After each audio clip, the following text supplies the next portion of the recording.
DuckTalks is part of Res TV's network of podcasts. Check out res.tv for other great podcasts. The Hungries. That's what I call them. The soul-sucking ghouls that haunt our streets on this night. You mean trick-or-treaters? It all started long ago. I was out, being a kid. I had some trouble with my trachea. I was totally lost on the wrong side of town. And there was this house. It was old, smelly, but oddly welcoming. I went inside to call for help.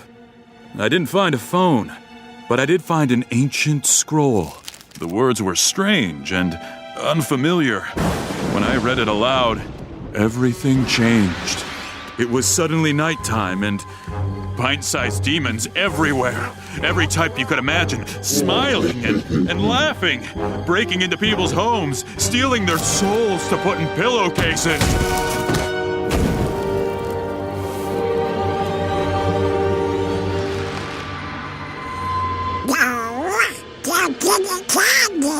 Yes, joyful souls are the candy of the beasts. Beasts that I freed onto our world. I've spent every October 31st since hiding out in a bunker. So, to be clear, you think this night is a monster curse that you unleashed on Duckburg as a child? Yes. Awesome! I'm in!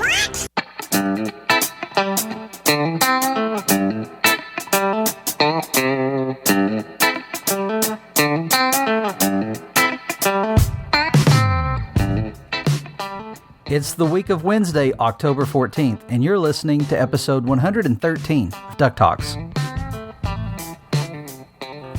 All right, man, you ready to do this? Yeah, we got a lot to cover.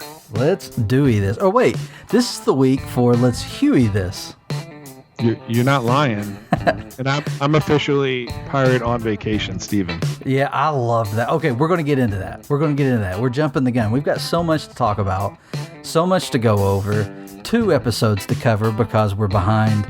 Let's get this thing started. This is DuckTalks. We are a DuckTales and Disney Afternooniverse fan podcast.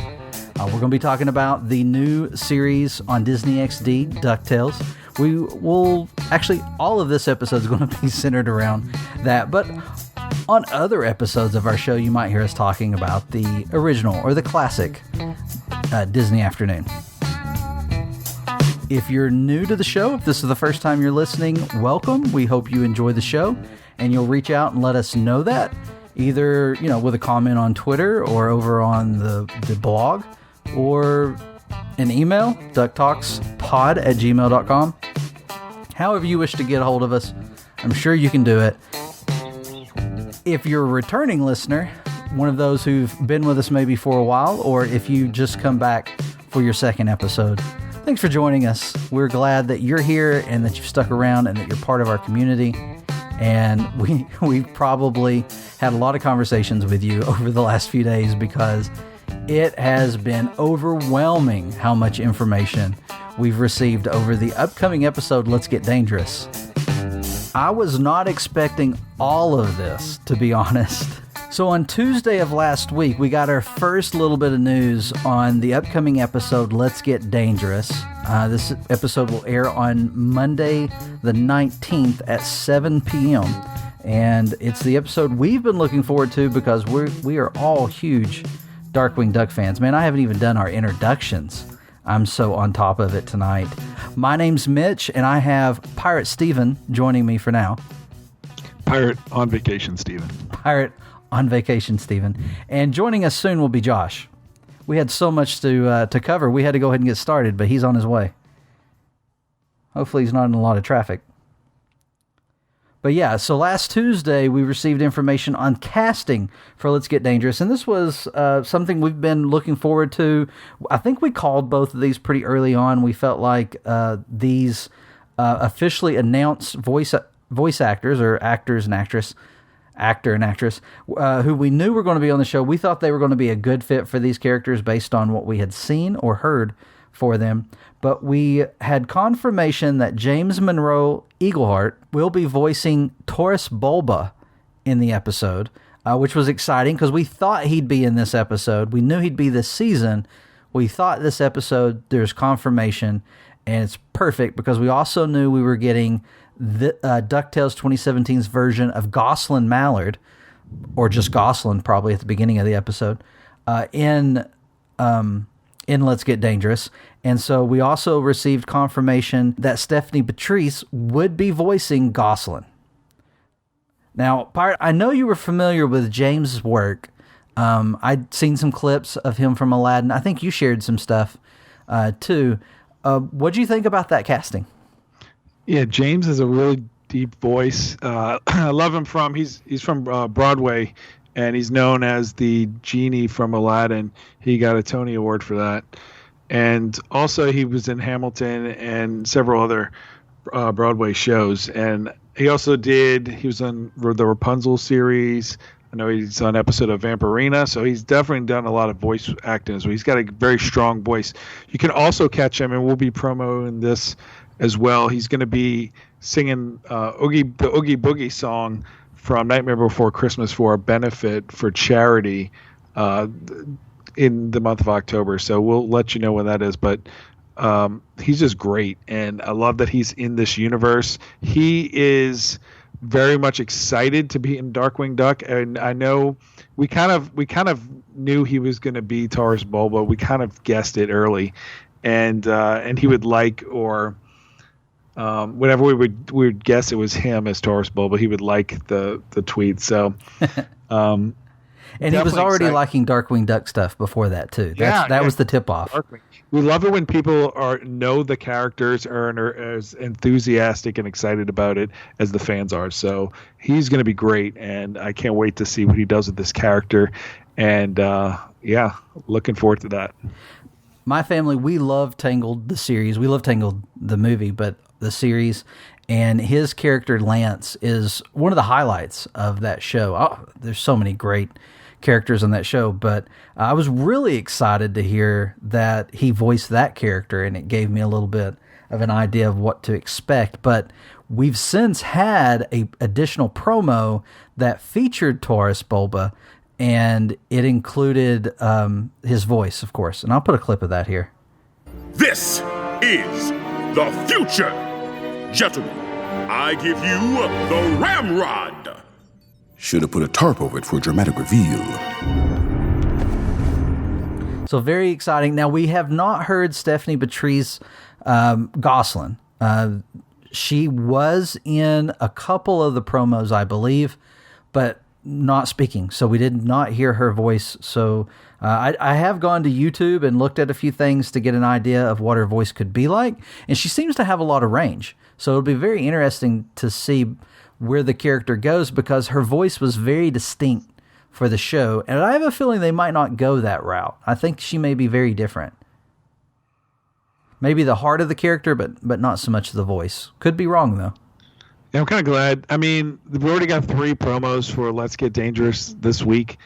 I'm sure it's not the last one. Maybe we get a Gosling promo at some point. But I kind of glad we don't know everything about this episode. We know it's going to be double length, so it's being advertised as an hour episode, but we know that really means 45 minutes. But I can't wait for it. It's I don't know how I sleep at night. It's crazy. And I've got to wait an additional day to watch it. I don't know what I'm going to do that Monday. I've been begging Pirate to set up a camera so that he can FaceTime it for me so that I can watch it on my lunch break. Because you took off work. Let's talk about that dedication. You know what? And I always say I'm going to stay up and watch it at 3:00 when it starts on Disney Now. I'm going to do it this time. I'm going to stay up. I'm going to drink my Frappuccino or whatever I have to do to stay up to catch it at 3. I'm going to watch it. I'm going to watch it again. I'm going to keep watching until my kids wake up for school. Then we're going to watch it together. And I have the day off, so I might as well watch it again after that. It's going to be a great day. I've really enjoyed getting up on Tuesday mornings and watching the show with the girls before they get ready for school. It was really fun, though, on the Trickening, because it was a Halloween special. They put it on Disney Now on Monday night around 7 p.m. So my youngest daughter was looking for something, and none of us were in the room. And then all of a sudden, I heard her screaming, and she's running around the house, getting the rest of us to come into the living room because the episode was available. So we immediately stopped what we were doing and sat down and watched it. I'm really hoping this 1 hour special is treated in the same way, and it might be available. It could be. We'll let y'all know if we see it as soon as we see it. And it is really cool that they had the Trickening available because it is a Halloween promo episode. So I'm glad everybody doesn't have to wait as long for that one. The other episodes for this batch of season 3 have not been unlocked yet for everybody. So I was thinking that the first one would have been unlocked by now, the Phantom and the Sorceress, but it hasn't been unlocked yet. We'll let you know when we see that one as well. Yep, stay tuned. Here's the thing. We don't know when season 3 is going to end. No. We know when we're going to be talking about this soon is that... Oh, it's the next item. We can talk about it now.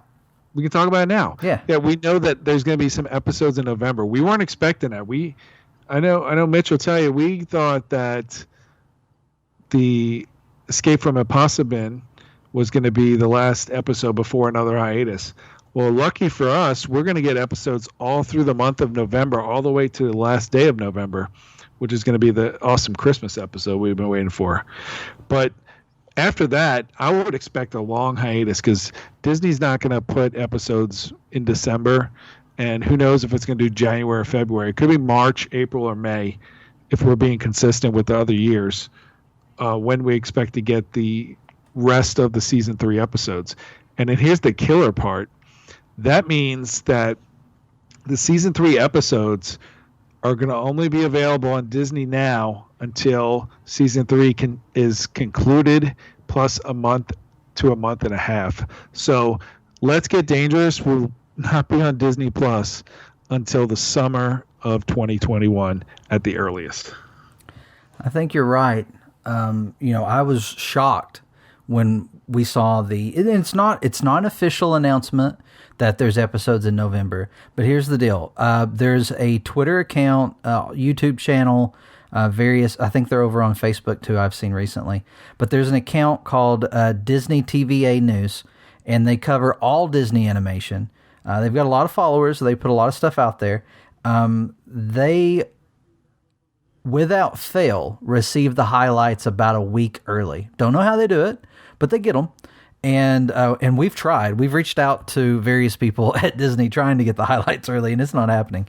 But they get them early, and they almost without fail share the highlights the week before everyone else sees them. So I'm expecting we will get them this Friday or possibly next Friday, but most likely tomorrow for us as we're recording. We should have confirmation of this. I have no doubt it's accurate. They always have them. They always get it right. So, and here's these titles. So they're going to, first episode is on November 2nd. So we're just going straight from October into November. It's the Split Sword of the Swanstantine. Say that 3 times fast. Not really. We got to keep moving. I have no idea what that could be about. No. Except the sword. And that's probably one of the best parts about these titles. I mean, there's only a couple of them that I have a good idea. Then we have on 11/9 New Gods on the Block, in which we know we're getting some Storkules, and I think it's been confirmed that Selene will be in this season.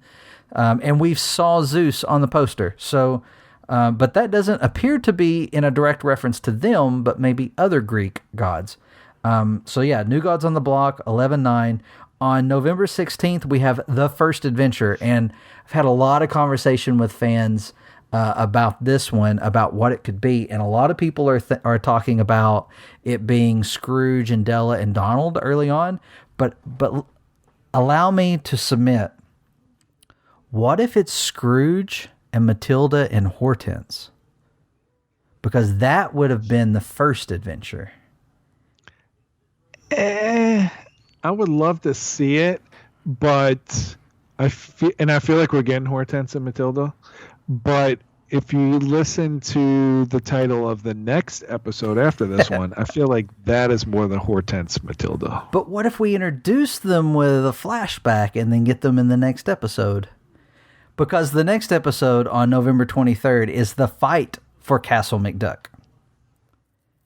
Yeah, that sounds good. I'm sure we'll get some Ferguson and Downey as well. Yep. Looking forward to that. And we do know from Frank's Tumblr that we've had hints that we'd see Hortense and Matilda, maybe at least Hortense, but probably Hortense and Matilda, and maybe know a little more about what has happened with them. Be cool to find out a little bit more about those two. Now, for that one, didn't you predict that one of the Isabella Finch treasures is going to be revolving around Castle Mcduck and the magic? Yeah, because one of the lost treasures, one of the lost mysteries was stones, and we know that when Scrooge rebuilt Castle Mcduck, he got a good deal on some cursed stones, and that's why his parents are cursed. So yeah, I think it's possible that those stones are actually the lost part of the lost mystery. And so maybe they need them, or maybe Fowl shows up to take them, and Castle Mcduck has to fight back. That'd be a lot of fun, man. And to have all those ghosts from the Mcduck side. Oh yeah. I'm sure the Don Rosa fans, we're fans too, are gonna moan about that one. Moan or like I'm gonna cheer for it. No, we you know us. We're on both sides of the fence here. Yeah. But, I think it's going to be a classic one. There's going to be for the comic book fans like us. We're going to be pointing out all the different hidden references. That is definitely going to be a Life and Times of Scrooge McDuck hidden adventure, I'm sure. Yeah, and then on November 30th, I was surprised by this. November 30th, How Santa Stole Christmas. Now, that title is pretty amazing. It is. I mean, we've been waiting since season 1 to find out what Scrooge has against Santa Claus. And we know it's personal. And now we know it's because Santa stole it.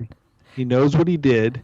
And we're going to find out what he did in this one. And this is going to be, I'm not going to do, I just got done with the Let's Get Dangerous countdown on Twitter. With all the, You're going to start the Christmas one? I'm going to do one for Christmas.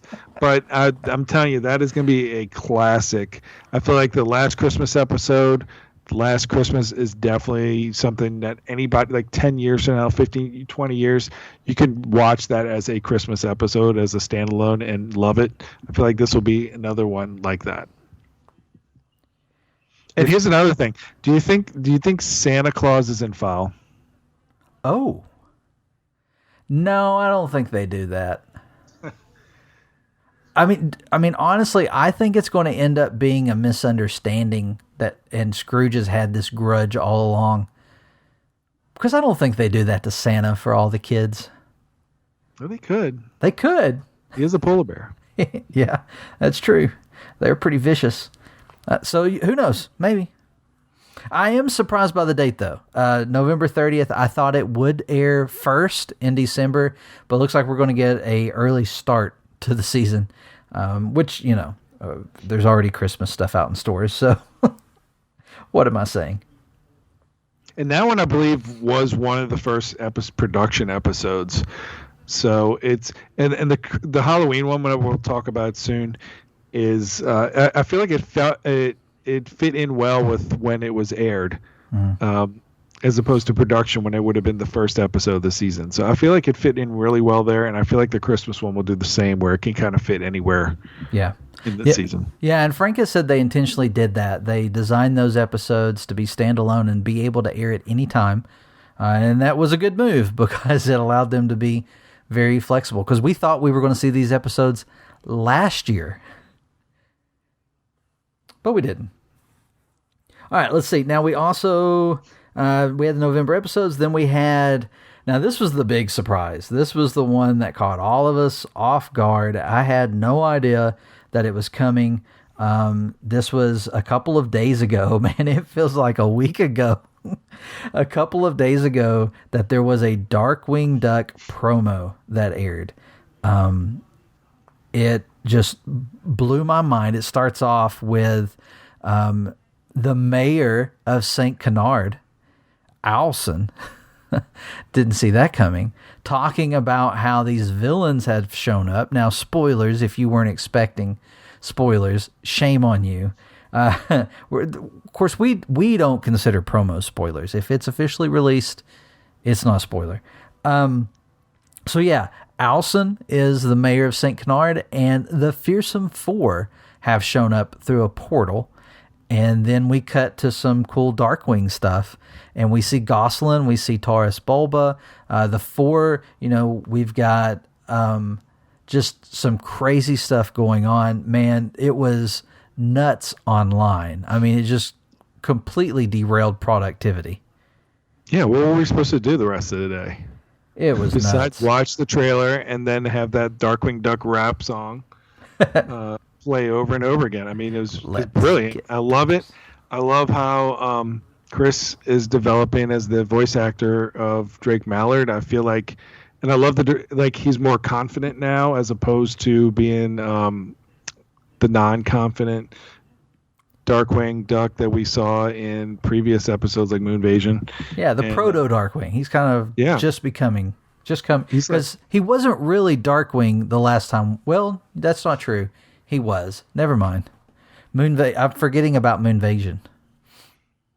But he still wasn't overly confident. Layer, and he's got all the gadgets and everything. Like, he's been busy. Yeah. He's been putting together his secret lair for a while now. Drake's loaded. Do you think he's got a bunch of movies that he starred in before Darkwing Duck?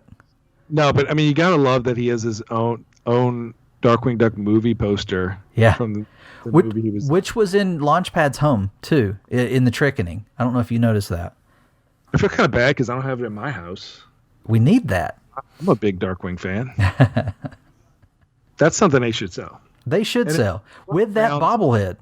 Yeah, exactly. The bobblehead. If you look around, he's kind of got like a living room type area, and he's got Darkwing Duck stuff on the mantle of that. Mm-hmm. So it's going to be fun as they pan around his secret lair to see all the fun stuff that is hidden in there. And we also saw he's got a couple of costumes. It looks like one of his scuba diving suit. Uh-huh. Because even Darkwing wears a mask. Wear a mask.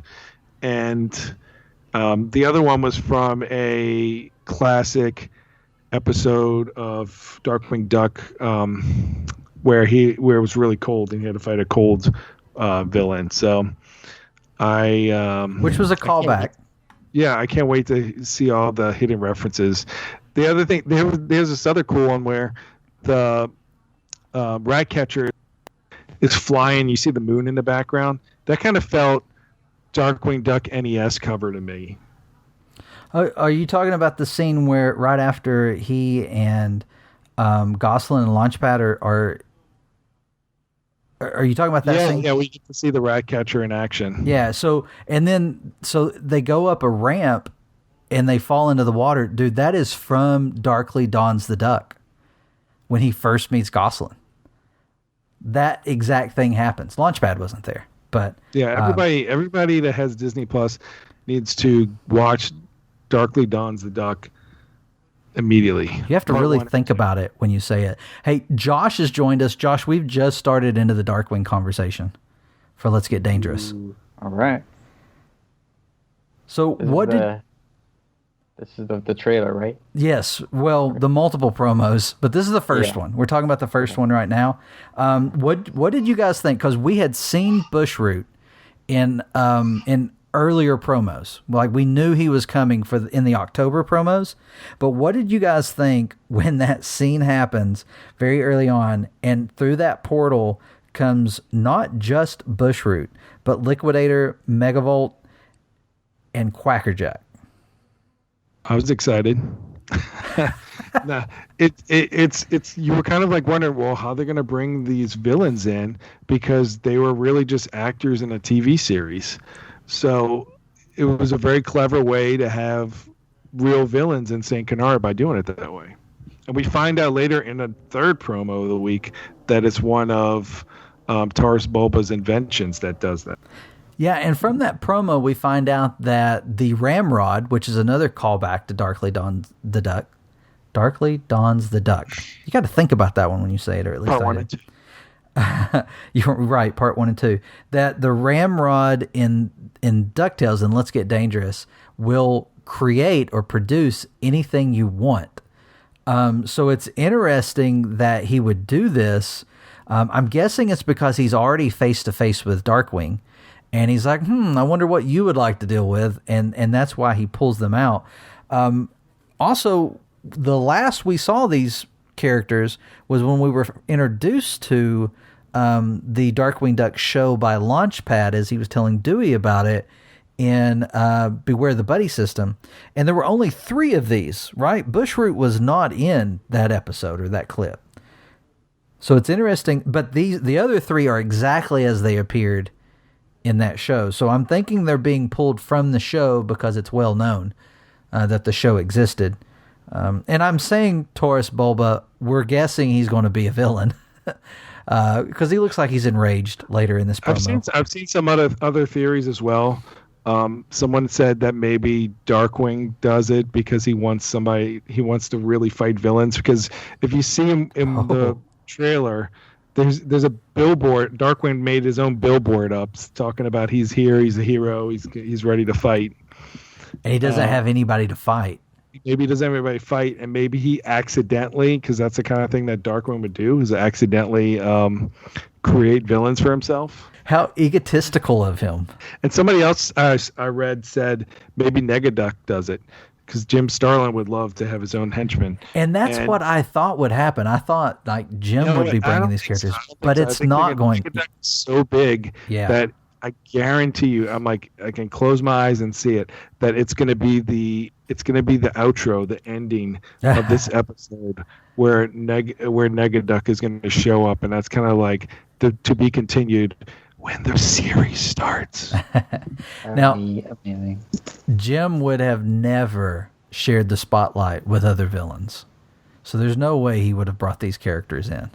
I don't agree. Plus, Frank has said he was asked if Mcduck would be in this season, and he said not this season. So now that's not to say we wouldn't have some sort of quick cameo like you're talking about, and I really, really hope Frank's keeping that under wraps and we get that.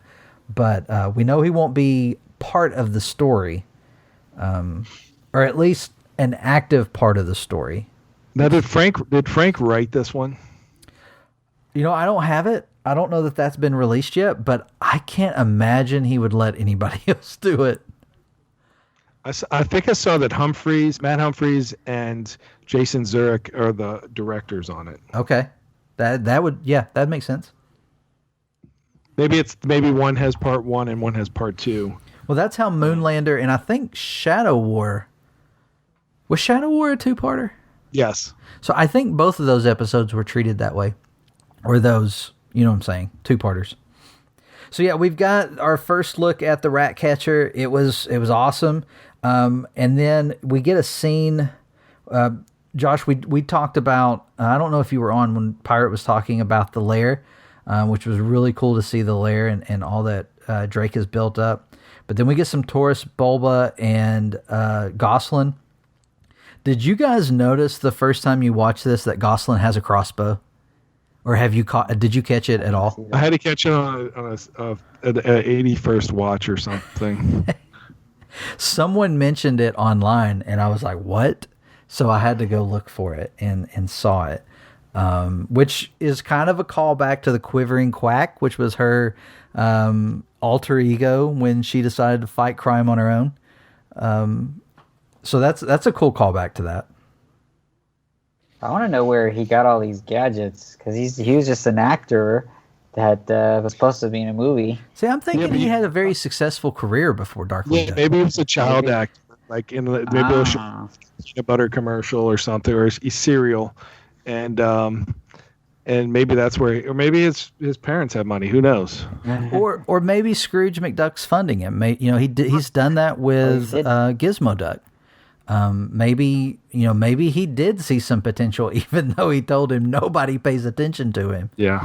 And the other thing we saw in this trailer is that Scrooge McDuck is in it, and so is Huey, Dewey, and Louie at least. Mm-hmm. So there might be other DuckTales characters. I know we saw in the highlights for October that what's the name of the buzzard that's chasing them? The buzzard that's chasing Huey, Dewey, in and charge Louie. of Prowl. Bradford. Yeah. I don't know if he's chasing them. I think they're all running from Bushroot. Yeah, well, Bushroot's can be pretty awesome in this. And we also see Bushroot fight Gizmo Duck as well. So yeah, fun times. We had another sneak peek that gave us Launchpad and Dewey coming into Drake's headquarters, or the what do they call it? Another abandoned. I can't remember. Tower. Did they call it? I wanted to call it a tower, but I couldn't remember if that's what they called it. I think so. Yeah, so they're coming into the tower and seeing him. And he comes out and he does a great Darkwing Duck intro.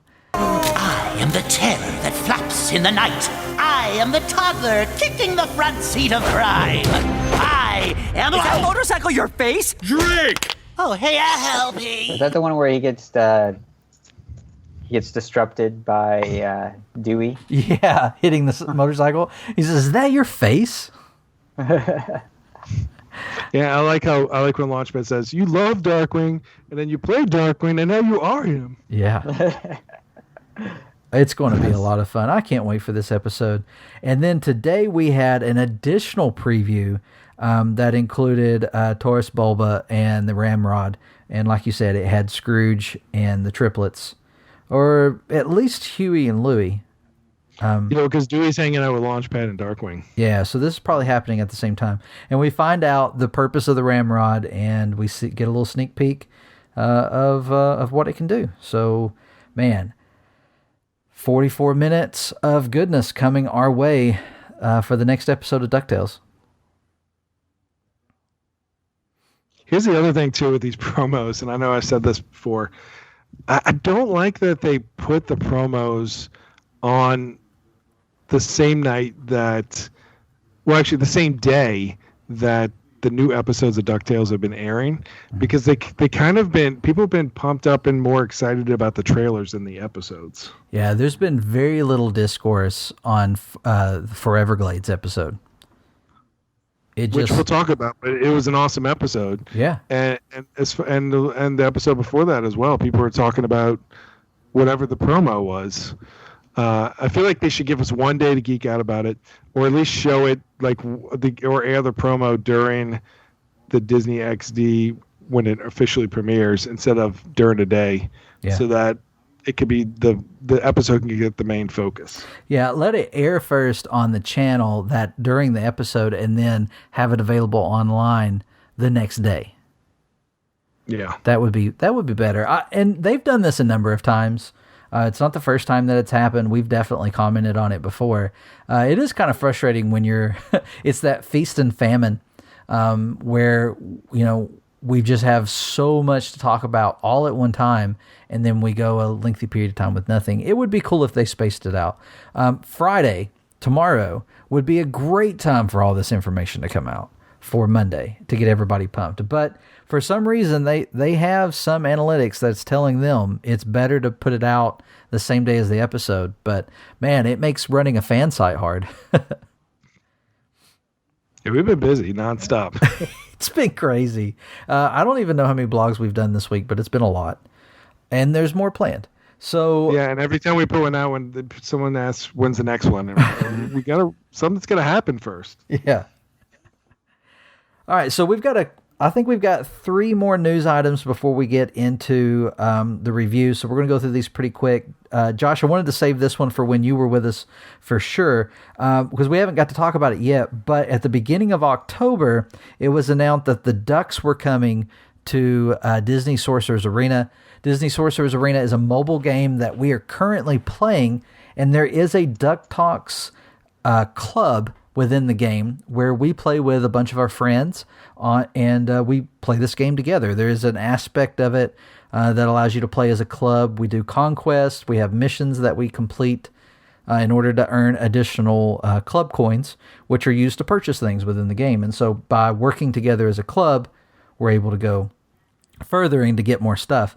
And then you also get to, congratulate everybody as they, meet an accomplishment or give someone a hard time about something, which happens too. It's a lot of fun. But it was announced that the Ducks were being added as part of the Sensational Six. I thought it was cool that they were, kind of talking about both ends of that. Because in the first wave of the Sensational Six, we're getting Daisy, who's already available. I have earned Daisy. Do you have Daisy? I would think you do. Yeah, I have Daisy, and I'm working on getting Goofy right now. Yeah, Goofy's the second one. I'm working on him as well. You've got to get Daisy up there, leveled up pretty far before you can get Goofy. I'm starting to feel the crunch of trying to earn Goofy, and Donald opens up tomorrow. Oh, wow. October 15th. Okay, so Donald becomes available tomorrow, and then, of course, after that, we'll have Pluto, Minnie, and Mickey added into the game at a later dates. But you use these characters, but there is a Ducks designation. Like, there are teams. Pirate, I know you're not playing it anymore. There are teams, like, there's the Kingdom team. So they have kind of a synergy between them. If you're playing with Kingdom characters, they support each other in ways that make them work better than they do on their own. And then there's some plug-and-play characters that work on their own, like Jack Sparrow and Hero from Big Hero 6 can be plugged into just about any team and do really well. But there is a Big Hero 6 team, and if you're playing with those characters, they work really good together. But the Sensational Six will be able to work together, but the Ducks are made to work together. We already had Darkwing, we already had Gizmo Duck, and we already had Scrooge. So those three, in addition to Daisy and Donald, will make a Ducks team. Be interested in seeing how they work out together. That's one I want to invest in. It's going to be a while before we have everybody, though. Yeah. You have Gizmo Duck, don't you? Not yet. I am still working on Gizmo Duck. They have some crazy requirements for you to unlock them, and then you can only do so much per day, and then if you want to do more, you spend gems, and the typical free-to-play type of games where you just kind of a pay to win if you want to get your stuff, or you kind of want to wait and do it over time. And so I'm currently working on getting my Gizmo Duck, but I do like that you are required to either have the Ducks or like a Mickey and Friends to get these characters. But it kind of stinks that you do have to get Daisy before you can get Goofy, and then you have to get, I'm sure you're going to have Goofy before you can get Donald. So there's probably not going to be much of a chance that I'm going to get Donald this time around. I don't think so either. Yeah, I'm hoping that we'll have this reoccurring enough where we'll get these characters in the future. And that is one thing they've done really well, is they do rotate they call them events. They rotate the events in and out. So like currently, Gizmo Duck's been available again, and I think this is the third time he's been available. Now you could have paid a lot of money and got him up front, but I've not been focused on him until this round. I'm not close to getting him yet. It'll probably be another event or two before I get him. But one thing that I have, like you said, it kind of dawned on me the last couple of days. I'm going to have to get Daisy to level 4 to get Goofy. Like I'm about to run out of Goofy. I don't have enough Goofy tokens available at my current level. I'm going to run out, so I have to get her to level 4 in order to get enough tokens, and that's disappointing, especially knowing that Donald is out tomorrow. But who knows? We'll see. But we've been enjoying the game anyway. The free to play characters are good. I've got a pretty good Kingdom team that I'm just kind of rolling through things, and I'm about to hit a few milestones on mine. I think Josh is already there. Josh is much better gamer than I am. But it's been a lot of fun. And listen, if you want to try it out and you're looking to join a club, reach out to us, either, email, Twitter, however you choose to reach out to us. Let us know that you're playing, and we'll get you an invite. I think currently we do have 50 players. That's a full club is 50. I don't think we have any. We've had an agreement. I've told everybody when they join, you have to play regularly if you're going to be more than 14 days out, which I think is very generous. If you're going to not be playing for 14 days, let me know if there's a reason and you'll be back, and I won't kick you out. But once you hit that 14-day mark, you're out.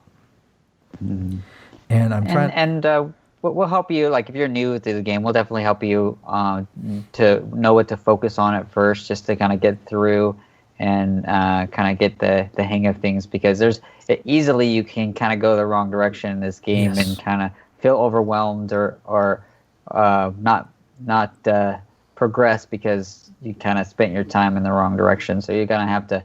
I know I did that.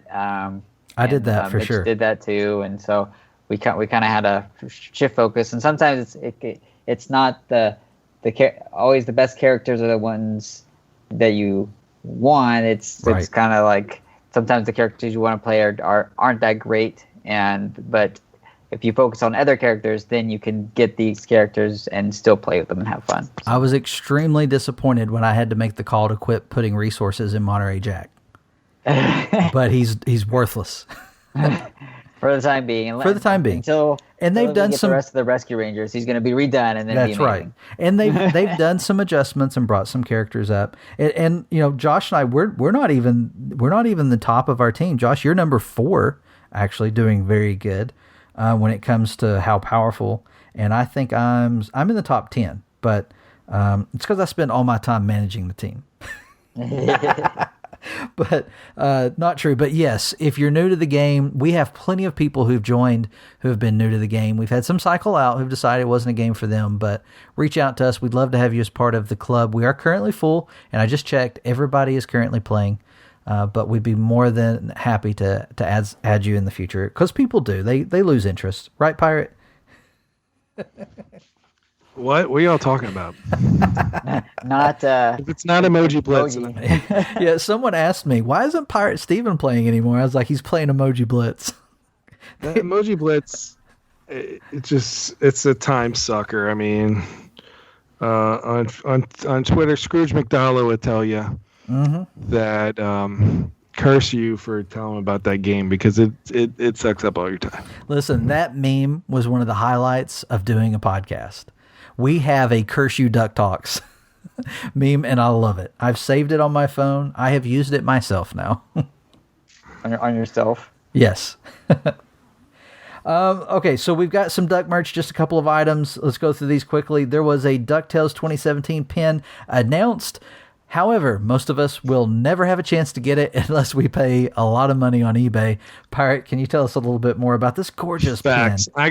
I got overly excited. I'm sorry if people got disappointed when they heard about it. They were. They were very disappointed.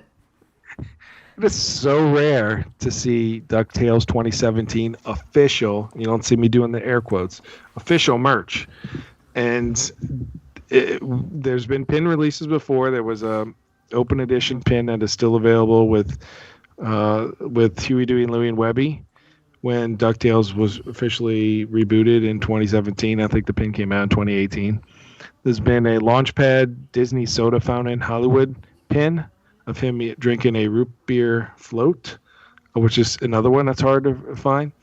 And it was a Gizmo Duck. And there's a Gizmo Duck one from the Soda Fountain one as well, and those two are both the 2017 version. So it's cool to see. We said this before, we're not pins people, but if there's a DuckTales 2017 pin, you gotta try to add it. So this year is the 20th anniversary of pin trading, which originated, if you're good at math, in 2000, the year 2000, for the Millennium Celebration that the Disney parks had. They introduced pin trade into the world, and it's been a phenomenon ever since, and probably a huge business for Disney because pins sell through the roof. So they have every year at Walt Disney World, they have a pin trading event that people pay money to register for, and then they get first crack at the pins, and they get to do pin seminars and see future pin releases for the next year and previews and all of this fun stuff. And this year, of course, it's canceled, but it's made virtual. So November 13th and 14th, there's going to be a virtual 20th anniversary of Walt Disney pin trading event. So remarkably, as part of that event, there is going to be a DuckTales 2017 themed pin, which is part of, I guess, modern animation they consider DuckTales, or at least a modern show that is on right now. So I think that's really cool. Unfortunately, it's a $50 to attend the event, which is sold out for registration really quickly. There's a huge list for if they open it up. $50 to do that. And then a $20 pin. So you're really looking at, if you really wanted this and you signed up for the event, which kudos to you if you did, and you wanted that bad, it would be it's like a $70 pin if that's the only thing you're going for. Hopefully you're going for more than that. But I know for a fact it's a limited edition of 750, and you're going to be paying more than $70 for it on eBay, to be honest. So you have to get yourself a discount. And maybe I'm wrong at this, but isn't it like a random selection to get an opportunity to purchase the pins as well? Yeah, it's an RSP process, which you get a chart and you put, hey, I want, this is my first opportunity to buy, second, third, fourth, fifth, and however many stuff you want on this list. And there's a limit to how many of each. Yeah. And then I guess they plug it in a computer and it tells you what you've won the opportunity to purchase. Yeah. Costly event. If you are a pin trader, I would imagine you're already doing this. Holler at us. Hey, and you have extra slots, because if they don't sell all 750 in that RSP process, it goes to whoever's at the event can try to purchase it. So, hey, if you purchase any extras and you feel a little generous, hit up Pirate Steven and Josh and Mitch if they want pins. Yeah, we'll help you pay for your cost. But yeah, it's a cool looking pin. We got a blog for it so you can look at it. It is the standard images of the characters that we've seen on just about everything, but they're all compiled together. If they would have had Della in it, I feel like it would have been over the top. People would have been more excited for it. Yeah. But doesn't even have has Scrooge, Launchpad, Huey, Dewey, Louie, and Donald. It is really cool pin. And I think it's has some kind of hinge action to it where it's called a progression pin. So it's going to show you what the pin process is to make this pin. Ah. And there were some other cool pins, like there was a Donald Through the Years pin or something like that. That was really cool. I guess it's part of the progression. But yeah, very cool. Check that out at the blog. Let us know if you're going to try to get a hold of them, whether you have them for sale or not. We just want to celebrate when you get it as well. But not many of us will get those for sure. I would imagine those pins are going to be pricey on the secondary market. So you just put out a review, Pirate, for Disney Masters Volume 12, The Forgetful Hero. I would imagine that means this is coming out in about a week. Yeah, the official release date is October 20th. So as you know, with COVID-19, this has been a really weird release date year for books. Books that were supposed to come out in the spring and summer are coming out now.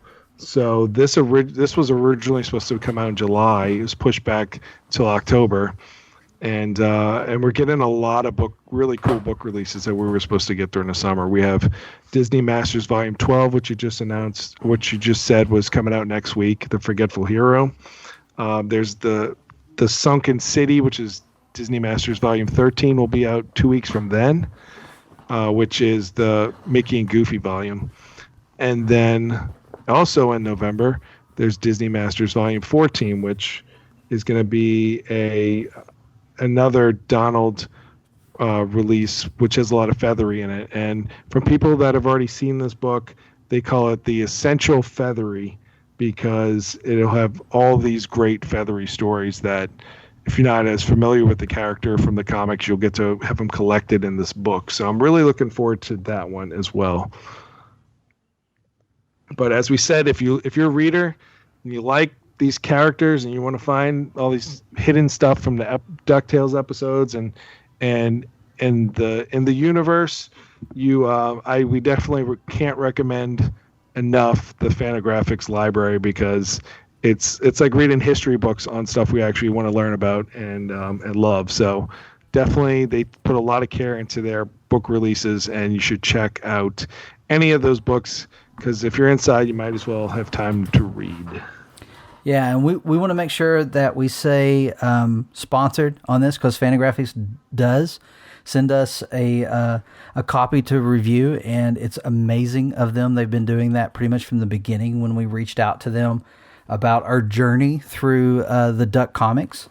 So we want to make sure that we let people know that. And that also made me think, we recently received early copies of the Mouse Watch, which I think, did we blog on this when we first came across it, or was it just social media? We haven't blogged, we tweeted about it. So there's a book come out in November, first week in November.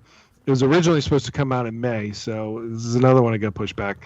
But it's called the Mouse Watch, and it's more of a young reader book, but it focuses kind of in the universe of Rescue Rangers. So there's going to be some Rescue Rangers. Gadget Hack Wrench is definitely referenced in this book, and because she's referenced, and this is in the Rescue Rangers universe, we're going to have to review it, and we'll let everybody know about this book, and hopefully we're going to try to get the author on for a podcast as well to talk about it. Yeah, really excited about this launch, and Disney Publishing was excited to get us copies and to let us know that the author would be willing to come on the podcast sometime. So we're going to be working on that. We're going to try to get this read. We just got our copies, and I've started it. I haven't gotten very far, but I'm looking forward to it. I think expanding on Rescue Rangers is a great idea.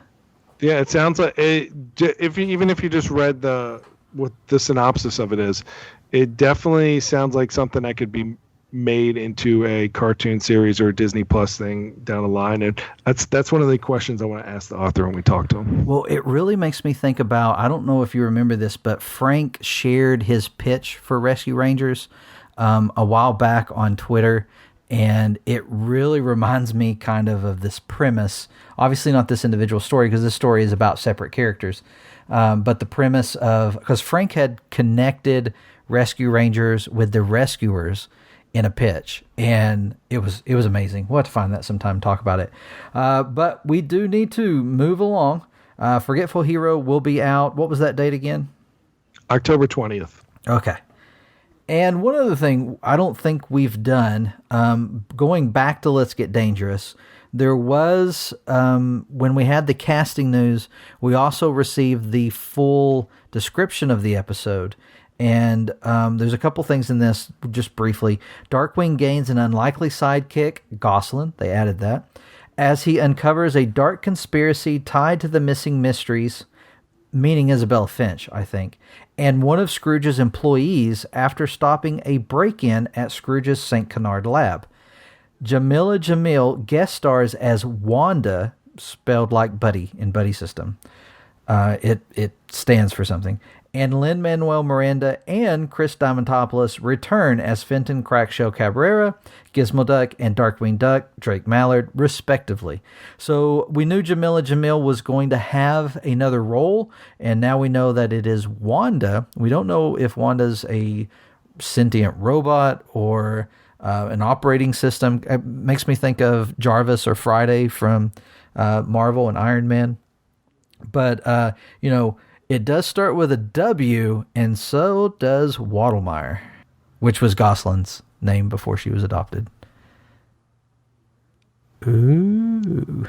That was a lot of news we just covered. It was a lot of news. There is an episode of... make this a two-parter? I mean, you can just make that an episode, and then we could talk about these other I've thought about doing that, and maybe even breaking up. What was that? Breaking it up and then put the endings. Yeah. So let's jump into these new episodes. We're gonna have to go through these quickly. Here's the thing: you all have already seen The Trickening a while back, right? It's been over a week, and the Forbidden Fountain of the Foreverglades didn't get a lot of discussion online. So everybody's excited about Let's Get Dangerous. Unintentionally, that's what's happened with our podcast this week as well. But we are going to start by talking about The Trickening. It aired a little over a week ago. And I'm pulling up the randomizer. Are we going with our normal numbers? I'm 1, Josh is 2, Pirate's 3? Sure. Do it. Or was Pirate 2? Whatever you want it to be. Go ahead. All right, Josh is 2. Yeah, I'm pretty sure Josh has declared himself to be number 2 a few times. And I'm number 2. I'm number 2. and it's number 3. Oh, with the I was trickening. number 2. All right. I never get picked. So I'm not even prepared. But let's see. All right. And it was Where'd over he a go? week ago. All right, so we finally got a Halloween episode. It was pretty awesome. We got to see a young Launchpad, best part of the whole show. But then we get some Scrooge as a skeleton, and the kids go trick or treating at a house that is haunted by ghosts that are trying to look like modern ghosts. Pretty funny there. All they want is candy. Everybody wants candy. You got Bella and Donald dressed like an angel and devil, and at the very end, they just go have some trick or treat fun at Scrooge McDuck Manor, which that's 30 seconds there. You just hit 30 seconds. Great job. So this It was a great episode.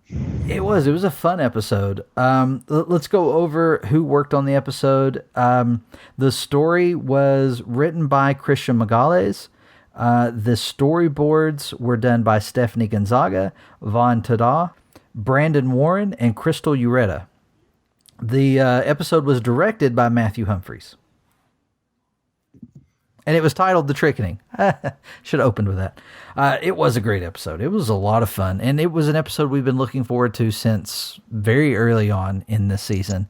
We knew it was coming. We knew we knew it was coming in 2019. But yeah, we were talking about this earlier. And a few episodes ago, we were talking about what we were watching during the hiatus. And I've recently started watching The Community. And Danny Pudi is one of my favorite plays one of my favorite characters in that show, and it's made me really appreciate Huey even more, and to the point that I'm going to say Huey might be my favorite triplet at this point. And so season 3 has been a real joy. I've really enjoyed seeing his storyline open up, and even though this was a standalone, it still felt like it very much put a lot of spotlight on Huey. With him wanting to coordinate, he's got it in his mind that this might be their last Halloween, or it's, they're getting older. It's one of their last Halloweens. And then Louis even makes the comment, we're going to have such a big candy score. This will be our last Halloween. And so he's determined it's going to be a good one, but things don't go his way. And he has to come to terms with the fact that things won't always go his way. Although in the end they did. So a fun lesson, but a little bit of a twist on it. I liked his Gizmo Duck costume. Especially how he kept calling things out like Gizmo Duck. Like, I have heard this around my house 3 or 4 times. Activate elbow grease! Over and over again. It's crazy. Yeah, I like how Louis' costume is as Huey. And he's like, "You're going to stretch out my hat." He says, "We have the same head." Yeah, and he keeps quoting all the Junior Woodchuck blah, blah, rules. blah. He carries a cookbook with him. I don't know if you noticed that. It's his Junior Woodchuck guidebook. It's a cookbook. I loved Dewey's costume with the vacationing pirate on vacation. You were like, what is he? Oh, a pirate. How did I not get that? Because we were talking about that. Remember when we first saw images of this episode, we were like, it's a Dale shirt from Chip and Dale's Rescue Rangers, but it's blue, and he's got an eye patch. And I love how no one knew what Webby was, but the monsters knew that he was Pirate on Vacation. Yeah. But she did have this whole big backstory for what she was. Blathering blatherskite, I love Halloween! The pageantry, the mischievous pranks, and, of course, the trick-or-treating. Yep, this will be the best Halloween ever! So says I, Baylor, Demon King of the Evil Eye! The Evil Eye curse that plagued 17th century Europe? The roots of Halloween? A day to disguise yourself to trick the demons or appease them with sweet treat offerings. A celebration of fear and conquering that fear! I'm a pirate on vacation. You're supposed to blend in with the monsters by wearing scary costumes. They had a lot of horror references in the episode too. I'm not a big horror fan, so I didn't catch them, but there were a lot of cool little references that what I did catch, I was like, oh, hey, that was pretty cool. Yeah, so some of them were, we got the skeleton dance from the classic Silly Symphony, where we see Scrooge dancing away from Della and Donald. And, of course, we get Donald's better self is actually the costumes of an angel and the devil that Donald and Della dress as. And we also get Launchpad is kind of dressed like Jason from Friday the 13th. And there's a really funny scene where Launchpad and Scrooge McDuck are actually fighting. Their little fight sequence. And he puts them in the candy sack and starts like just slamming on the ground, which is kind of a homage to tribute to the Friday the 13th movies. I know they did that in Jason X and another Friday the 13th movie. And then when we get to the house, some of the monsters is kind of a twist where they're monsters, but they're dressed like other monsters because kids aren't afraid of vampires and werewolves and witches anymore. But why the extra costumes? You're already monsters. Kids today don't appreciate the classics. You're scared of like random kid stuff. Puppets, clowns, little girls in wells. What is wrong with you guys? Well, Frankenstein think it stemmed from latent fear of being perceived as childish and regressing to a place where you're no longer in control. Who cares? It's midnight. Trick-or-treating's over, and we wasted the night on these candyless flesh bags. They're dressed as the girl from The Ring. And so the witch is dressed as the girl from The Ring. Yeah, and the other fun thing is her in the credits. You see her name is Witch Hazel. Yeah, which of course is from Trick or Treat. And they mentioned the house is Hazel House. Hazel House as well. That's very, very cool reference. And then we have Pennywise the Clown from It is werewolf. The werewolf, and the vampire is dressed like Jigsaw. The puppet. Is his name? Is it the puppet's name? Jigsaw? I don't know. I know puppets are creepy, but I don't know what that's actually a reference to. It's from the Saw movies. Okay.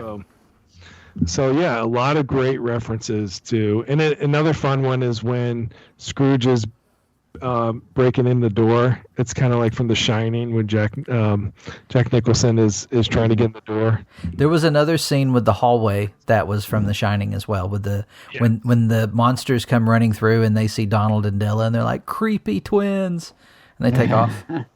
And I can only imagine like being in the writer's room, or I could tell they love horror movies. Yeah. And it felt like there was so much packed in there, kind of like for the wrestling episode. You can tell that the whole crew loves wrestling, that they pack so much in. Same thing with this Halloween episode. But like I said, when I did the 30-second review, Launchpad was absolutely hilarious. 100%.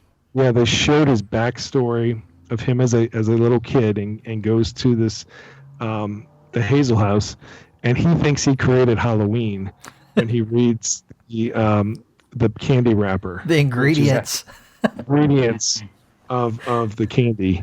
And I love the design of Launchpad as a kid. He's wearing Darkwing Duck colors, and Frank said that he feels like he is that Launchpad because he was that kid who would be in Darkwing Duck colors and thinks that he created Halloween. So yeah, and he might have still had a mullet too. Yeah, he looks like a lot of people said he looks like Honker's brother from. Oh yeah, from Tank. That's what I thought he looked like, but I didn't know if that was like intentional or if that was just what ended up how he looks. But I could see Launchpad in a mullet when he was little. I had a mullet when I was little. You guys did too, right? I mean, we all had mullets. Fess up. I didn't. What? But I had long hair, but it wasn't a mullet. I had a spike mullet at one point. All right. Kid Launchpad was a highlight. All of that. Josh, you and I spent too long on one of our previous episodes trying to determine what Launchpad was holding, and it ended up being a grinder with a blade on it. It was totally wrong. And then he ends up at one point upsizing to a skill saw. Yeah, I thought it was a skill saw first, and then he gets the skill saw. Yep, he ends up with a skill saw. So that whole episode was fun. We've watched. I don't know how many times we've watched it, but we've watched it a lot since. Yeah, I love the line because I got to bring up my favorite line in there was when Launchpad's running through the house and he just happens to stumble upon the Dewey puppet that's dead. Yeah. What are you going to do? Yeah. Yeah, we're already quoting that one around the house too. All right, so let's move along to the next episode for that aired this week, and this episode is titled "The Forever." Oh, hold on, I gotta look at it. "The Forbidden Fountain of the Foreverglades." I've just been calling it Foreverglades on everything that I can to keep from using that entire title. This episode will have another 30-second recap, and here we go. It is it is number 3. Oh. I can do it. That's what you can do it. Let him do it. Let him do it? Okay. I'll do All right. it. Hey, listen. I've only seen it once, but We'll leave it to the audience. Is it okay if Josh fills in? All right. Yeah, you're good. Go ahead. I thought we were going to wait for a reply. We'll give it a few days. We've already gone an hour now. We can't do that. Oh, okay. Let me get my stopwatch out. All right. I think I'm ready. Are you guys ready? I'm ready. Do it. Let's hear this. Hear this. All right. Scrooge looks for the Fountain of the Foreverglades and finds out Goldie is too. So they head out to beat each other to the fountain. Scrooge and Goldie get young and then re-fall in love. Then the boys that are left behind, they argue who should be the lead triplet. Dewey grows a little faster because he touched the water. And then when they find out that the owner is making people young, make people old so that he can be young. Scrooge and Goldie are tracked by Rocker Duck. Rocker Duck does a little jig. They find out the owner's plan to steal the youth, and they go back and stop him at the end. Ooh, 30, very close. 132. Yeah, 31 and a half is what I got. Yeah, you're on there. You're on there. If you didn't have the little hiccup, you would have made it. So we'll count it. We'll count it. So this episode was so good. I mean, like we said before, it's going to be a hidden gem because people were focused on the Let's Get Dangerous trailer for good reasons. But this episode is going to be one that people are going to want to rewatch later on. The Scrooge Goldie episodes are some of my favorites every season. Okay, so this episode was written by Madison Bateman, storyboards by Vincent Aparo and Kristen Gish and Victoria Harris, directed by Tanner Johnson. Tanner. I just want to say that. Tanner needs to be on our show. We are fans of Tanner. We would love to have Tanner on the show.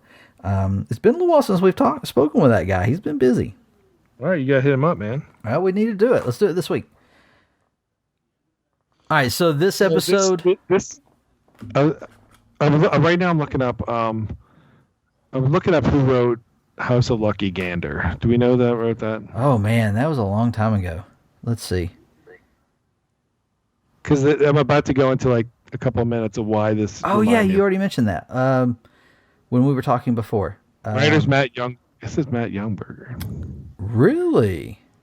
You know, that was one of our favorites for the majority of season 1. Yeah, but you know what? I think IMDb just listed everybody. Oh, well, hold on. I've got it here. I'm pulling it up. Christian wrote. He has writing credit for House of Lucky Gander. All right, well, then I'm not going to mention him. All right. You can still talk about how they're similar. Okay. Yeah, so if you weren't watching DuckTales in 2017 when it started, House of Lucky Gander was the gem of, I feel like, the first quarter of the first season. It was 100%. The best episode because, I mean, the thing about that episode was that it had so many characters in it, but each one had a really good secondary story or a really great and funny line that you laughed at, even though there's so many characters in it. So I feel like this episode was just like that. And it also had an original villain that was very impactful, and it had a good story and a great character design like we got in House of Lucky Gander. So I feel like this is very similar to it, and it's one of my favorite episodes for this season so far because of that. And we'll talk about some of the lines and the character stories now. Now to mention. Yeah, so the build up to this episode was we knew it was going to be a Scrooge and Goldie episode. We knew we were going to have them searching for this fountain, which had been mentioned before. We knew it was one of the mysteries of Isabella Finch. And that intro where we got the introduction to the resort in Florida with, I can't think of his name, the lion who's in charge. Yes, thank you.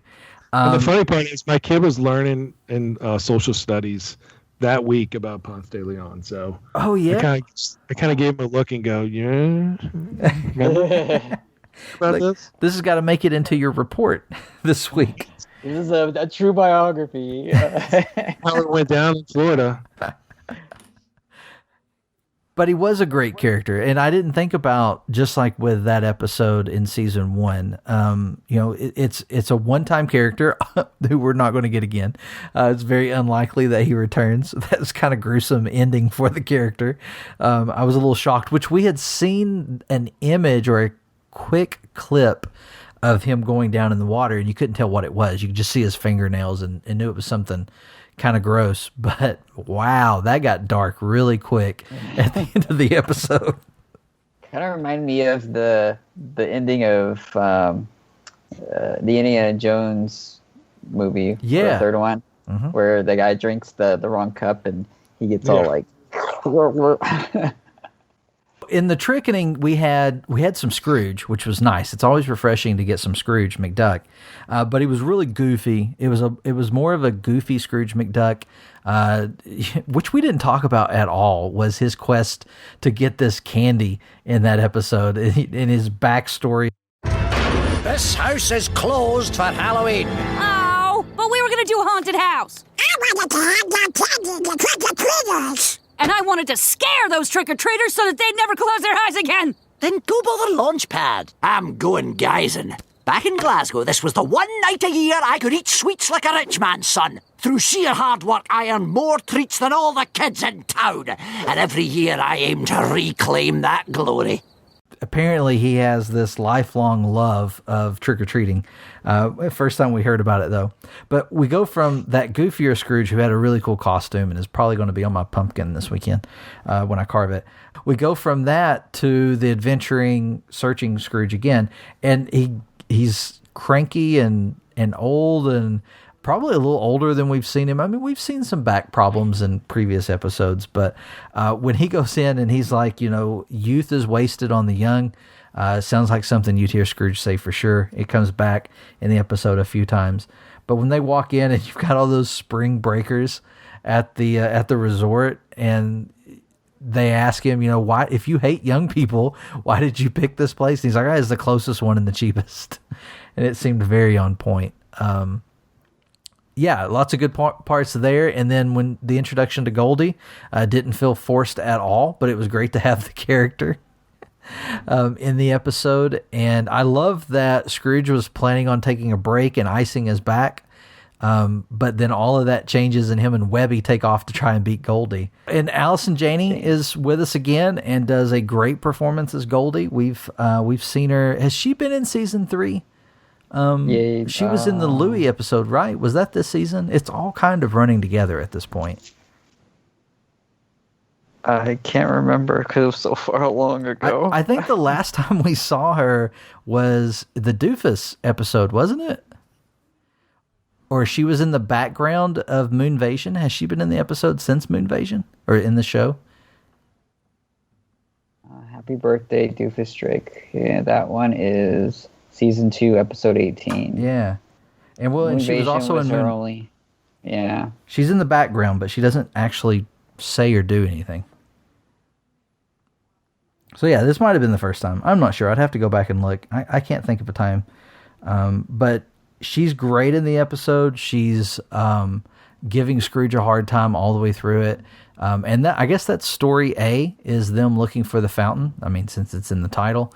But the B story was hilarious too with the boys, because you have this whole fight over why does Huey always get to be in charge just because he hatched a few seconds earlier. And then there's a really great conversation about, well, what if Dewey was actually, what if he was laid first, but he didn't hatch first? Wouldn't he still be the oldest? They get really deep with this sibling rivalry. Yeah, it was cool because Huey, this is a Huey-centric season, so I love that story about how Huey thought he was the older, so he's kind of bossing around like you just said. So that was part of his story. And then Dewey, we got his part where, yeah, I'm older, I'm gonna act different now.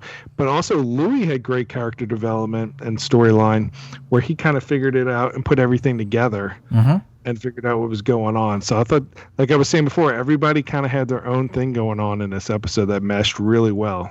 And then I loved Webby, who was hanging out with Scrooge and Goldie, and as they're getting younger, she's kind of getting older, where she's walking around with the Scrooge's cane, and because she fell and hurt herself, and she's got the hat on, and I guess she got stung by a insect on her eye. And at the end of the episode, they're like, "Oh man, what happened to you? You got older?" Yeah, they're like, "Here, you need to drink some of this so that you'll get young again." No, I just had a bad day. And Kate Micucci is a gem.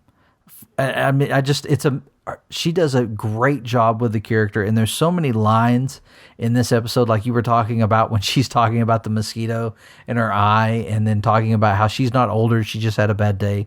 Those lines are just perfect, and the character's always been great, but this is one of those episodes that I think she really stood out. All right. Once we find that fountain, we'll log it into Finch's journal and then find a way to fix the two of you. Fix us? We're right as rain. What? I thought you hated young people. Besides, nobody stays young forever. Psst, let's ditch old Lady Vanderquack and stay young forever. Oh, we can't leave Webby. A mosquito stung my eye! And of course, Goldie was great, and I love the part in the end where she's kind of running off, and she gives that glance at Louie, who she had that great Louie storyline from Happy Birthday, Doofus Drake, and it's kind of like she was gonna run off, but then she thought about Louie and Scrooge and stuck it out. And it's a great moment in the episode where there's a lot of action between young Scrooge and I'm not going to be to say his name without looking at it. Ponce de Leon. I don't know why I'm having trouble with that tonight, but it's a good scene when they have that fight and Scrooge is losing and she jumps in, and there's this sword fight that takes place where they're jumping in and out of the battle, and Scrooge is telling him that she's surprised. He's surprised she came back, and she's telling him, maybe I'm a changed woman, just like he had said earlier about how he had changed when he saved her. And I thought it was really great because I'll tell you, I had a little bit of issue with the story when they fell in the water and started to get young. And I was like, well, wait a minute. If this fountain is feeding this river, surely people would know about it by now. And then when it turns out that the water was actually from the canteen, that we found out that she stole the water from the resort earlier. We already had all that. I thought it was really good. It was really great writing because it made me think through it and dissect it a little bit. And I thought that was a great way to de-age the characters. Yeah, it wasn't very predictable, and I like how they have this resort pool, and this is how the villain, the lion, Ponce de Leon, gets his youth and tricks people to go to his resort for spring break and make the Ponce de Leon younger. So I thought that was great writing. And he was voiced by Nestor Carbonell, I believe. And he also did some of the voices for the Spring Breakers. So all of those lines of people saying "Spring Break, woo!" that's him. Speaking of which, John Hodgman was back as John D. Rockerduck. One of my favorite episodes of last season was the Outlaw Scrooge McDuck, which was originally named the Outlaw Buck McDuck, which I loved. And introduced Rocker Duck, who's from the comics. He's more well known from the Uncle Scrooge comics. He's a foil for Uncle Scrooge, and it just talking about him and that just reminded me that there's a line at the beginning of this episode where Scrooge is talking about his youth and how he didn't get to do spring break because he was working on his uncle Pothole's ship on the Mississippi, and I thought that was a great callback to the life and times of Scrooge McDuck. But we did get Rocker Duck's return. Last we saw him, he was like encased in amber or ice when we were introduced to Fowl, so we know that he's part of Fowl. And he shows up here also seeking after the fountain. He is able to get some of the water and to be restored to a younger age. But like Josh said in his recap, he did a little jig, but he had a little bit of help from Jeeves. And I tell you, Jeeves' storyline in this episode, you were talking about how everybody gets a storyline, so does Jeeves, because we end up with baby Jeeves at the end. Mm-hmm. And he's like Frankenstein baby Jeeves. I have a feeling we'll see these characters back. It would be a huge miss if we don't see them again in this season. And we were talking about this online. There's a lot of discussion online right now about how far we are into the season because we're almost to the halfway point. After Let's Get Dangerous, we should be at the point where we're all having to buy our second volume on Amazon or iTunes in order to continue watching the show. So we're about the halfway point. We've got a lot of show left to go, but like Pirate said, it may be a while before we get more. We've also we've seen a lot of discussion about why have we not heard about season 4 yet? Is the show in danger? And I think we should kind of end things talking about that just briefly, because I'm still going to say that no news is not bad news because of everything going on in the world with the pandemic.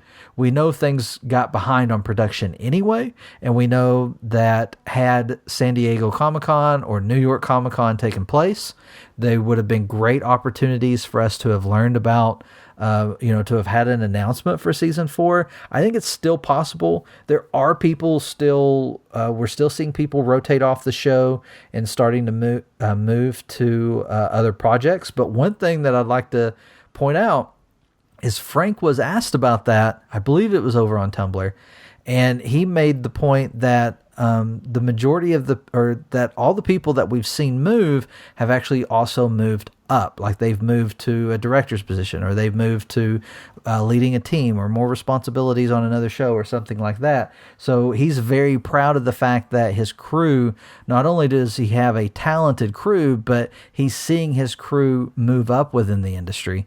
And that's very cool. So that, although we sometimes freak out a little bit when we see some of these talented people moving on to other projects, it doesn't necessarily mean the show's over, because they have all along brought in new talent. We've seen that. The people that we are reading about when we talk about who worked on these episodes, not all of them were around season 1 or season 2.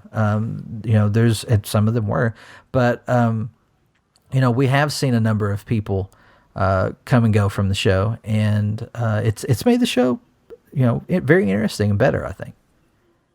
What do you guys think? Have you given up yet?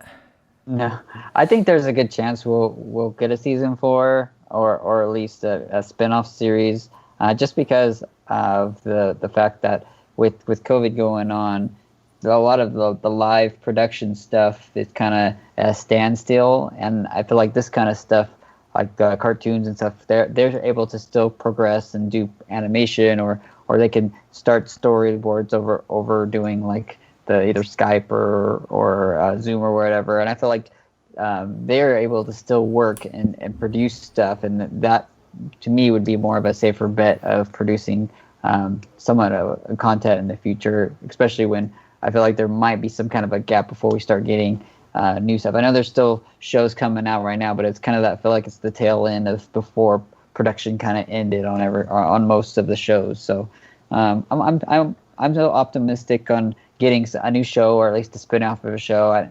I think there's kind of hints, and especially with this new Darkwing Duck episode coming up, I feel like this could be a good platform to kind of springboard a new show off of that. So I'm definitely optimistic for the future.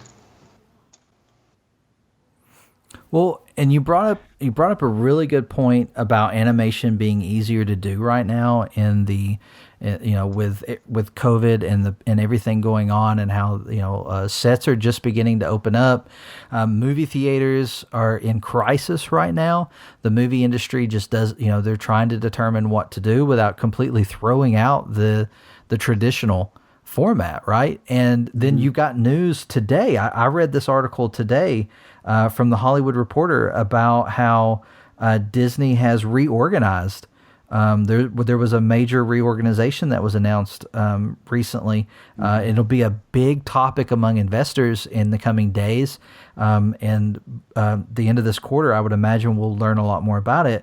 But basically, and honestly, most of this and I'll include this in the show notes since I'm mentioning it, but most of this article from the Hollywood Reporter was above my head. Like, I didn't understand it, but the gist of it is Disney is merging their streaming, their theatrical, and their television all under one umbrella, and it's going to make it much easier for them to easily move projects around as to how they will be released, and it'll put them actually in better control of how they will distribute their stuff. It could be a major change in how things are done, meaning maybe they decide that a show like DuckTales does go to the streaming service, and they no longer have to deal with Disney XD or Disney Channel, and they fall under the banner of maybe not a Disney Plus original. And I'm spitballing. DuckTales was not mentioned in this article. I'm just saying things are changing right now. And you never know. And that could be, it's been a long time, but we went a while with no news. We knew that DuckTales was moving, or that's not true. We knew DuckTales season 2 was coming, but we didn't know why it wasn't here yet. Like, we kept waiting on it, and there was no news. Well, when the news finally came out, and actually I think we were one of the first to get on this information, what actually happened was they moved from Disney XD to the Disney Channel, and so they had to wait on that information to get out there. And then you have when they moved back to the Disney Channel, there was a little bit of a wait there too. So all this stuff going on internally does impact the news that comes out. Disney's very tight-lipped on this information. They don't just talk about it casually. We've ran into that a number of times in our conversations with people at Disney and on DuckTales. Where we've been told, I can't talk about any of that. And the people that we have spoken to, not just DuckTales, other shows as well, people that we have spoken with, we've ran into issues where, there were things we couldn't talk about or that I had to cut from an episode, which was a lot of fun. Man, I was nervous that night working on that episode, trying to make sure we didn't mess anything up because we knew eyes were on it. So there are currently big changes happening within the entertainment industry, and it could impact announcements for new shows, especially, like Pirate said, if season 3 is going to carry into next year, or it's going to be a while before we get the rest of season 3. There's no need in jumping to an announcement for season 4. They know we're going to be there regardless, right? Those fans. But for the kids don't follow that news, right? The kids don't care whether or not season 4 is coming out in 2022. So I'm not going to give up yet. I think there's a chance we still get more. We may end up with a lengthy hiatus, or maybe a lot of resources go into animation. There's a lot of stuff coming in the future for Disney and animation. Gravity Falls was only 2 seasons long, and like I said, if you haven't seen it, watch it all. And the first episode aired on June 15th of 2012, and then the final episode of a 2-season show ended on February 15th of 2016. So that's 2 seasons in 4 years. Yeah. So I mean, DuckTales 2017, season 3 will still be rolling in 2021. So that's 4 years. So they can stretch out as much as they want. Yeah. And we also know that they have that Epcot DuckTales experience that they're still working on. Yeah, they're not going to. I really feel like a show's not going to be canceled when it's being added to the parks right now. I mean, they didn't add Agent P after Phineas and Ferb, right? It outlasted. They added American Idol experience at Disney Studios, and then I think that was probably the last season of American Idol. Well, okay, so maybe I'm wrong, but American Idol's back now, so who knows? And one thing that did come out recently, there was a lot of talk about DuckTales ratings. There was some tweets out there talking about how it was doing on Monday nights. It's in the top 50, I think, on Monday nights. It's low, but it's in the top 50 on Monday nights. But what that doesn't take into account, a couple of things. Number one, when it first came out on Disney XD in 2017, the show was a hit. Like it broke records for the channel. It continued to do really well. It was fabulous. Disney moved it over to the Disney Channel, and those numbers plummeted. I mean, season 1, season 2, it's night and day. It's totally different, and I can link that as well because I've done the research. It's not even close. So it dropped off season 2, not season 3. But what is not counted in those numbers is how often the show is streamed. Whether people are watching it on Disney Now, whether they're watching it on Prime Video or iTunes, those numbers aren't counted in that. So you're just looking at how does it do on the channel the night that it premieres. And it's not, the numbers aren't bad. I mean, Monday night, you're up against wrestling and sporting events. So, I mean, football. Yeah, there's a lot of stuff going on that gets the ratings. But that doesn't mean later that evening, or, most of the people that we talk to watch it first thing in the morning or at 3 a.m., right? So there's a lot of people who are watching it online, streaming it. I don't put a lot of weight into those numbers because the ratings anymore, because Disney knows. They've shown, listen, the Disney Plus and what they've done over the last couple of years with Disney Plus is amazing. And they're actually in a place to one day, go beyond Netflix. And although they had projections where they hoped they had done it in like 15 years or something, it's looking like it's going to happen a lot sooner than that. And they're still saying they're not trying to do that. Like, that's not their goal. But things are going to change. Things are going to change with how we get media. The types of media are going to change. I think DuckTales is sitting at a pretty good spot right now, and I'm not worried. No insider info there on the show. Nobody will answer our questions about that. But I still feel like the show, I feel like DuckTales is still in a good place. I think season 4 is still a possibility. I think a spinoff is inevitable. I think spinoff is happening. I think it's already in production. I've said it a number of times. I would be more surprised if it doesn't happen than I will if it does. We're getting Darkwing Duck. I have no doubt. And with that, I think we're going to end this one. You guys got everything out? I think so. Yeah. All right. So until next time. Oh, wait. No, let's not do that. Hold on. Check us out online. Go to DuckTalks.com. Engage with us in the comments. We've had a lot of comments lately from a few people. And it's actually been fun to talk with people. Although, let me warn you. If you're doing virtual school, don't be logging on to DuckTalks and talking with us. Pay attention to your teacher. Log on after school. We've had a little bit of that happening. We don't want you to get in trouble. And then, so check out DuckTalks.com. We're on Twitter, DuckTalks. You can also check us out we're on Tumblr and we're on Instagram. You can conversate with us over there. Our email address is ducktalkspod@gmail.com. And so you can reach out to us. Let us know what you thought about the episodes. Let us know what you think about the future of the show. We'd love to talk with you about that. And then also, if you don't mind, give us a review or a rating on your favorite podcatcher. That helps other people find the show. and we promise to be ready to talk about the latest news when it happens. And with all of that said, until next time. Stay dangerous. If you can dream it, you can do it. I didn't know we were changing our sign-offs. I would have wrote something. I would have come up with something better too, but I panicked. No, that was good.